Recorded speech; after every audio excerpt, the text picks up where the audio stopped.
So one of the things, if you saw the last video, a friend of mine who watches these before they get posted said you should have given some examples.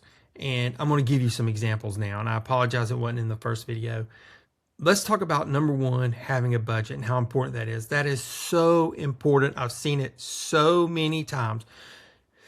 You buy a business, it's going well, cash flow is moving, you're happy with what's going on, and then all of a sudden somebody comes in the door and says, hey, I got this fantastic idea. You advertise, you put your logo, you put a deal on this pint glass, and we're going to put all these pint glasses across the county in all these bars. And all these people have that beer in their hand, and they're going to see your logo, they're going to see your offer, and it's only going to cost you $4,000 for 6 months. And hey, you're going to be the only whatever you do on the glass. Such a great deal. All those people, and you think, man, that is a good idea. That is some advertising that I should probably be on. That fits my demographic. And then all of a sudden, first thing you do, you pay out the $4,000, and then cash is getting tight, and you go, what happened? Why am I getting tight on cash? Because you spent $4,000 on advertising, and then what's the ROI? What's your return on investment? Was it there? Maybe not. Probably not if you're in a cash flow situation. Now it's a bad idea.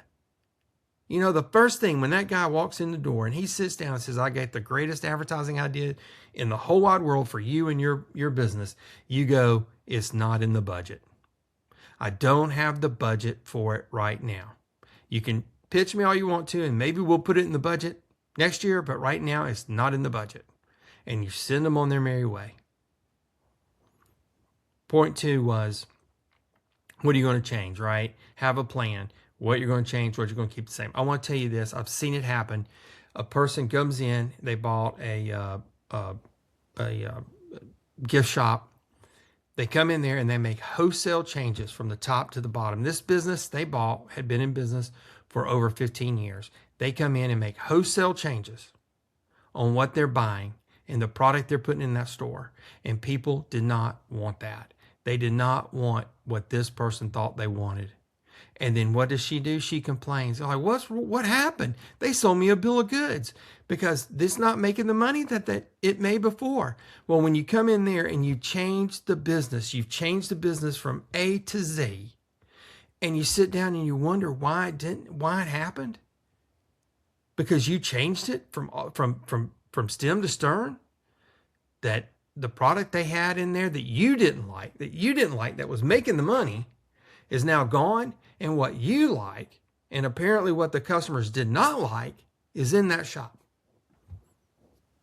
Guess what? You're not going to make it that way. You're not going to make it that way.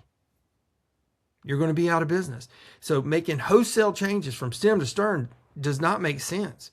What does make sense is testing. You know what works has been there for X number of years, 15 years. Let's keep that the same, and let's make some small changes to see if we can find something that is A, more profitable, B, something that's trending and you're early on the trend, not late on the trend. If it's already being talked about and exposed on TikTok and Instagram, you're behind. That is not a product you're going to have in your shop. So I could talk about this forever. I've seen it happen where people don't follow the budget, or they come in there and make wholesale changes. And the next thing you know, they're wondering why their cash flow is not there. They're wondering why their business isn't making it. And it's simple. It's simple. You have to have a budget. You have to have a plan. No doubt about it. All right, guys. I just wanted to get on here real quick, give that little synopsis, and then let y'all know what's going on. Thank you so much. Please like, subscribe, and remember, it's not about finding a deal. It's about avoiding the bad one. See y'all next one.